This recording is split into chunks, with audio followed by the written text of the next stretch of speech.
This video is for informational and educational purposes only and reflects my personal experiences and opinions. I am not a licensed medical or mental health professional. By choosing to watch my content and applying any information shared, you acknowledge that you are doing so at your own discretion and risk. KimmyInHerFlow is not liable for any outcomes resulting from the use or misuse of the information provided. Please seek qualified professional guidance for medical, psychological, or health-related concerns. Hi, it's Kimmy, and welcome back to Kimmy in Her Flow. This video, I wanted to talk about how I healed my nervous system. Stay tuned. Jumping right into the video, I want to start off by saying that what I share on my channel is my personal experience. What happened to me? It's my experience, and it may not be your experience. How you have your epiphany and how you experience it is going to be different from me. All I can do is share my experience and what happened for me, and I can just tell you all the things that I've learned and how all of that works. You know what I'm saying? So the first thing I want to say is that now of course, I got my notes. I will be looking at my notes because without notes, I will leave things out. I'll forget a lot of stuff. So now when we're referring to nervous system, I'm not talking about anything complicated. You don't have to pull out your biology book. I'm talking about your body's built-in alarm system. This is your body's way that your fight or flight mode. This is what protects you. This is what tells you when to fight, when to run, and when it's safe to relax. Now, the problem is when you're under stress for so long, your nervous system, your body doesn't know when to shut off. So you're always on. So you're always alert. I remember I was always tense, and I was almost like I was just waiting for something to happen. I couldn't relax. Sometimes when my son called my name, I'm like, what? I thought something was wrong, so just you're like always on edge, and you're just ready for stuff to happen, even if there is no indication that anything is getting ready to happen. So now for me, I did say in my intro video that initially the way that I got put in the right direction to change my whole life around was through the women's group that I attended. So I'll reference that video here or somewhere, or so you can click on it to go back and see that. Now, that epiphany that I had where I found my voice again was like the key that opened the door to my self-awareness. The key for me on how I healed my nervous system was through self-awareness. It's basic, it's simple self-awareness. It is not magic. It is not anything mystic, anything pertaining to meditation. Now, do I use intentional breathing on a daily basis? Yes. But that's a tool that you can use. Intentional breathing is what helps your nervous system know I can calm down. So the breathing that I talked about, breathe in for 4, hold for 2, and exhale for 6. You can do that like 2-3 times. It's the breathing that calms you down. Now, the important part is what you do after you get calmed down. That's the part you need to focus on. Okay, so that's when you start acknowledging that you need to make some changes or that you're feeling so, how can I put this? That you know that you're not living to your full potential, when you know that you are experiencing that burnout, you're experiencing the either numbness or overly emotional. I remember there was times where I was crying about everything, things that weren't even worth crying over, or there were times where I couldn't get any emotion or feeling out, and I was always on alert. I was always like tight. Sometimes I'd have a grip on my phone like it was a bomb and I was about to throw it and blow somebody up. So I was like always tense and irritable and just not having a good time in my life. So I also want to say this. See, this is why I forgot what I was going to say, but this, what I'm doing, what I'm sharing, and how I want to help women is for the woman that wants it, so to speak. If you are content in your chaos, and you are happy being stressed out, and you are happy being in burnout mode and survival mode, my content is not for you. It's not about forcing anybody to do anything. So if you are okay with your chaos, if you're the chaos queen, my content is not for you. You can pass it on by, and when you're ready, I'll be here. But my content is not for you. My content is for the woman that is tired of being burnt out, is tired of feeling that way, that wants to come back home to herself. Remember, there's no fixing. There's just removing the things that have built up to cause you to feel the way you feel. So there's no fixing. It's about coming back home to yourself, like your true self, who you really are, underneath all the chaos and the stress. So it's not about fixing, because you're not broken. You just need to come back home to yourself, okay? So over time, let me go back to the self-awareness thing, because that's key, that's crucial. What I started to do was, I got my journal, I started documenting everything. I started documenting my interactions with my son, with how I respond to stress at work. I started really paying attention to my responses to things, and how those responses how it felt in my body. When I was upset and I responded, I would notice how I would feel anxious or tighten up. I started to document everything. Self-awareness is key. Remember that is key to learning or healing your nervous system. It's key, because you have to be aware of it. You can't be just, oh, I'm okay, I'm just supposed to be feeling like crap every day. No, you have to, self-awareness is key.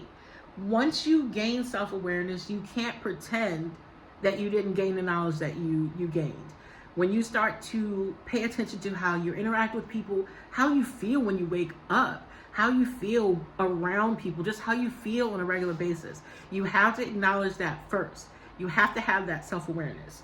Once you gain that self-awareness, then you can start slowly, gently integrating different things.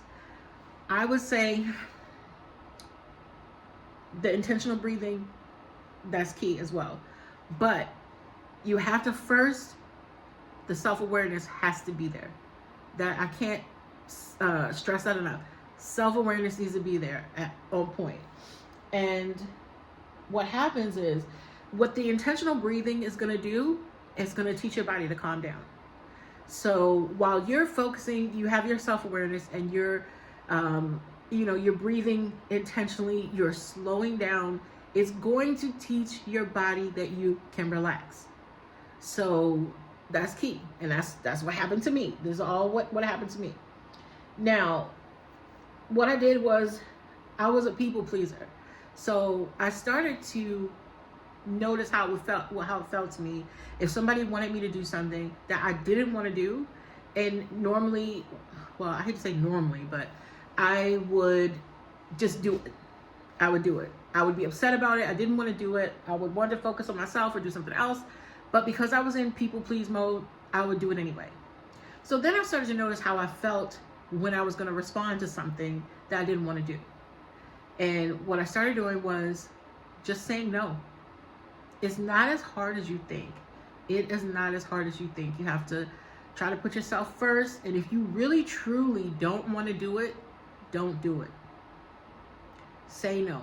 It was hard at first, because the feedback that I got was kind of intense, because the people around me had gotten so used to me saying yes, yes, yes. And it didn't matter if I wanted to do it or not. I was just saying yes, yes, yes to everything. So when I started saying no, people were like, what? You're not going to overextend yourself? You're not going to do this instead of getting rest? When I started saying no, then it became a problem for them, but it was a good day for me. So I want to keep it lightweight and simple in this video. I don't want to overwhelm with a lot of things because remember, we're taking things slow. Slower, gentle, soft, intentional living is perfect. Well, it's perfect for me. Figure out what's perfect for you, but I would encourage you to explore softer, intentional, slower. Okay? So, and this is the thing.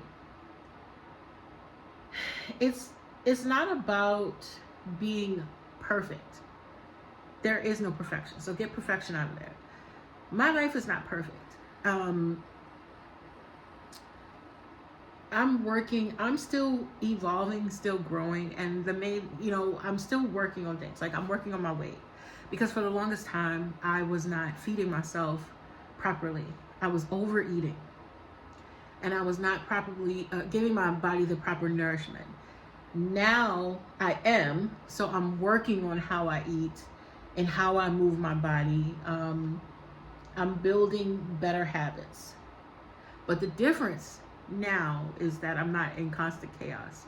I can slow down. I can take my time. I can choose things that nourish my body, that are good for me, that feel good eating those things. I don't feel bad about what I'm eating. I don't feel bad about my weight. I just want to be healthier now. And that's something that I feel, it's a daily thing for me. But I'm working on it, and the difference is how I'm doing it. I'm intuitive eating, and I'm not restricting, I'm not dieting, so that changes that. But regulating your nervous system isn't about adding something new. It's not about that. It's about removing what keeps you on alert, okay? You can't be afraid to remove things that cause you pain or that cause you distress. That goes back to the self-awareness, and you have to be honest, and you have to be willing to choose differently each time, over and over and over. It is a lengthy process. It is doable. It is rewarding, but you have to be willing to put that time in for yourself. You have to choose yourself. That is an important thing, choosing yourself. And when I say choose yourself, I don't mean like if you have kids and you're a mom and it's like, who's eating, me or the kids? I'm choosing that's not what I mean. What I mean is when I say choose yourself, choose healthier decisions in your life overall. Healthy, choose good things for yourself. Less chaos, more good things. Now, if I leave you with this, the main thing I would say is to start noticing how you react. You don't have to do anything. Just start paying attention to everything pertaining to yourself. Start paying attention to your responses to everything. And if you can, start journaling and start writing things down. I'm going to leave you with that. Start paying attention to yourself, how you respond, how you feel on a daily basis. That is the key to healing your nervous system. Start paying attention. And I'll leave you with one more thing. When you start to feel anxious or irritable, now, let me rephrase that. If you have anxiety, depression, or you have a mental health issue, seek out a professional. I am a writer. I am a content creator. I'm a life coach, but I am not a therapist. I am not a psychologist or a psychiatrist. I'm saying if you don't have a pre-existing mental health condition, okay? Don't get it twisted. Get your help, queen. Go to the therapist, go to the psychiatrist, get your meds, do what you need to do. Okay? I'm saying just on a regular thing, okay? To start to breathe. When you're feeling irritable, somebody says something or whatever, start breathing. Intentional breathing to calm yourself down. In for 4, hold for 2, and blow out for 6. Do it like 2 to 3 times. And what I want you to do is notice how you feel afterwards. That's all we're doing right now, noticing. All right, I'm gonna leave you with that, and I will catch you in my next video. As always, with so much love, it's Kimmy in her flow. Thanks for watching. Bye.